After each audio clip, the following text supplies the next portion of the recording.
MC206, Tomcat, I'm on manual. Manual pass. Ball 5.0. Roger, ball.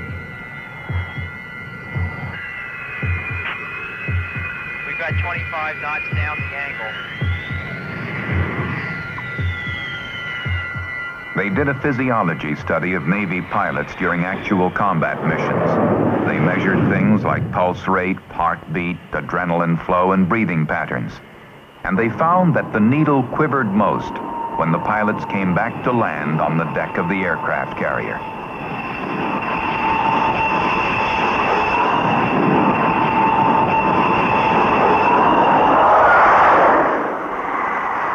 Putting 20 tons of airplane on a patch of heaving, rolling carrier deck created more tension and pressure than dodging surface-to-air missiles, even among the most experienced pilots. It's probably the single biggest test of airmanship, and flight crews make no pretense about it either. Even with the self-confidence inherent in all good pilots, men who fly their aircraft to the limits of its performance and stake their lives on their own flying ability, even these pilots long remember their carrier landings. Especially in bad weather, with ceilings down to 100 feet, visibility maybe half a mile, and you're making a carrier control approach.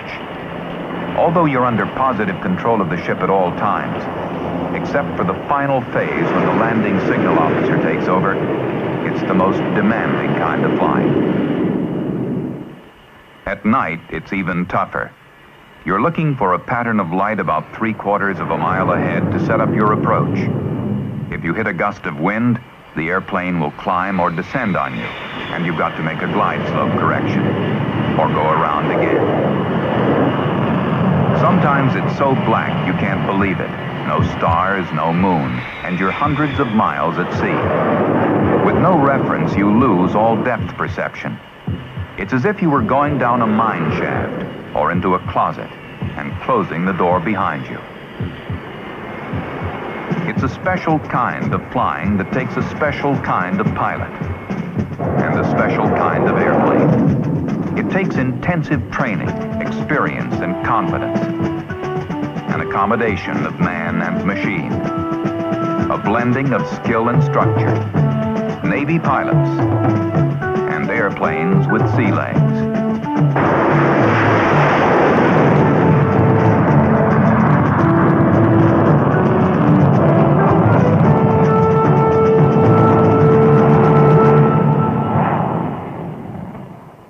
Much has been written of the Carrier Task Force and the evolution of the carrier itself as a self-sustaining weapon system that is the heart of naval aviation. A city at sea with over 5,000 men, enough supplies to last 6 months to a year, and over 80 aircraft filling a variety of roles that continues to grow in the face of new technologies and new threats. With the current CV concept, which combines attack and ASW capabilities in a single hull, today's carriers must handle a variety of aircraft, all of which require different staff expertise, more spares and ground support equipment.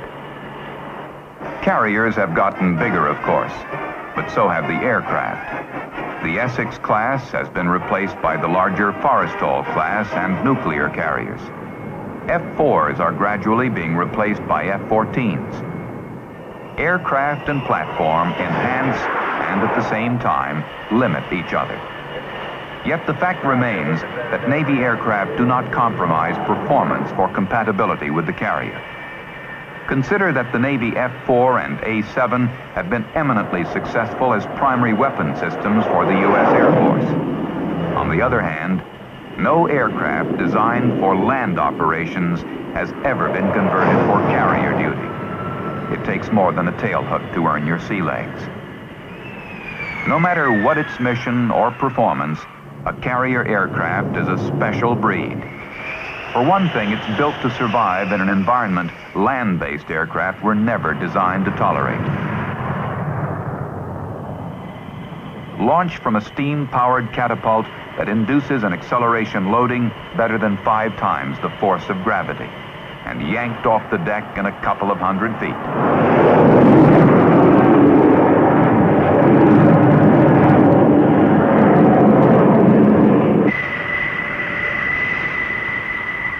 As one pilot put it, it's like you're inside a slingshot and you're in tension, waiting. Then they let go and you're shot into space like a little BB. You go from 0 to 160 knots in 2.5 seconds with no runway left over. Once airborne, performance varies with the specific aircraft and the mission at hand. A typical mix on the CV today calls for 3 attack squadrons, 2 fighter squadrons, early warning, reconnaissance, and electronic countermeasure aircraft, as well as the means to counter the growing submarine threat. It's a total maritime responsibility. Since the carrier operates a safe distance from shore and can move 50 miles or so between launch and recovery, each airplane must carry additional fuel to complete its mission and get back to the ship. And each airplane must also carry enough gas to give pilots a few extra shots at the deck, if need be.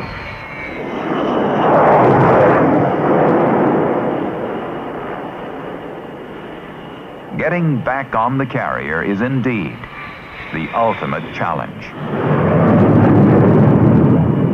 It's precision flying, but no one even pretends to be a soft lander. You fly until the deck comes up, and you hit it in what has loosely been described as a controlled crash, immediately applying full engine power in case you fail to snatch the wire.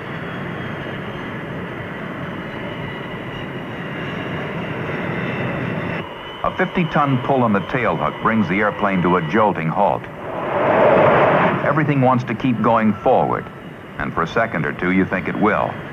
But the backlash quickly nulls itself out. That's the way it was designed. A carrier airplane is a rigid structure, but like all structures, distorts under load.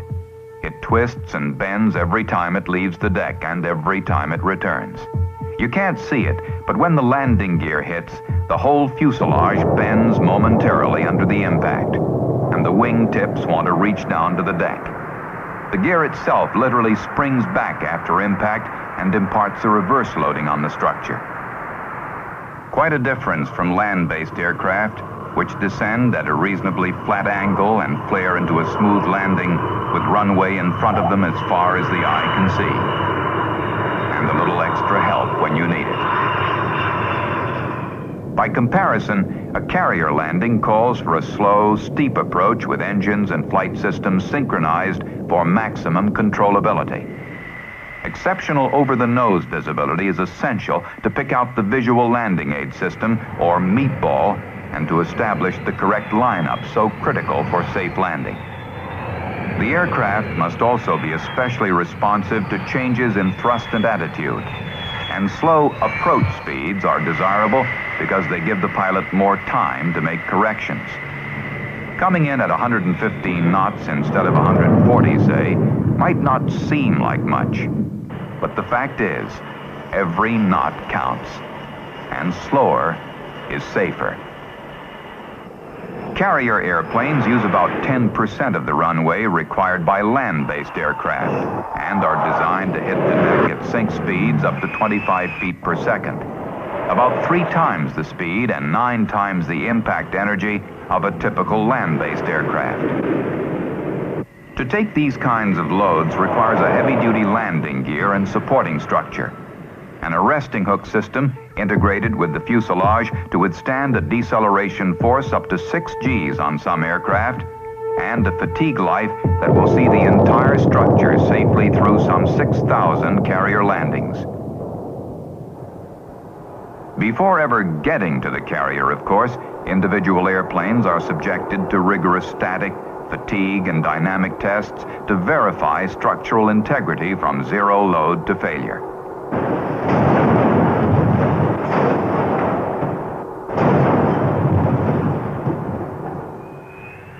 Then flight testing, low-speed handling, touch and goes, high-speed cruise, and maneuvering through the aircraft's entire operating envelope. Carrier suitability tests at the Navy facility at Patuxent River, Maryland, and Lakehurst, New Jersey, include everything from catapult launches and arrested landings at various conditions and engaging speeds to barricade arrestments.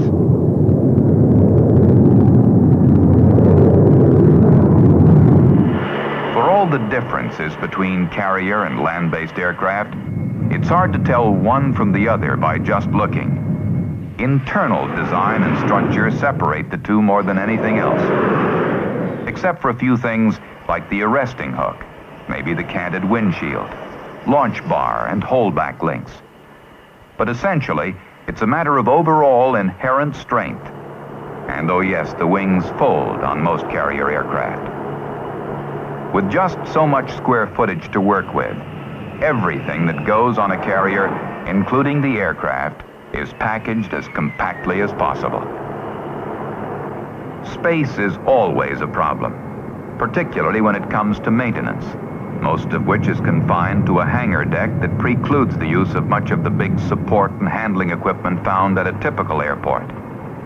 In such tight quarters, easy access becomes even more critical to simplify inspections and minimize downtime. There are many other features peculiar to carrier aircraft. Maintaining static balance, for example, to prevent tip-back during deck handling. Providing integral crew boarding features to eliminate ladders and work stands on the deck.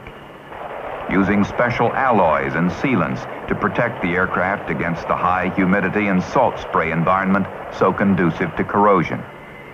Designing engine inlets to minimize ingestion of hot catapult steam. And ejection seats that afford safe egress at ground level and zero speed.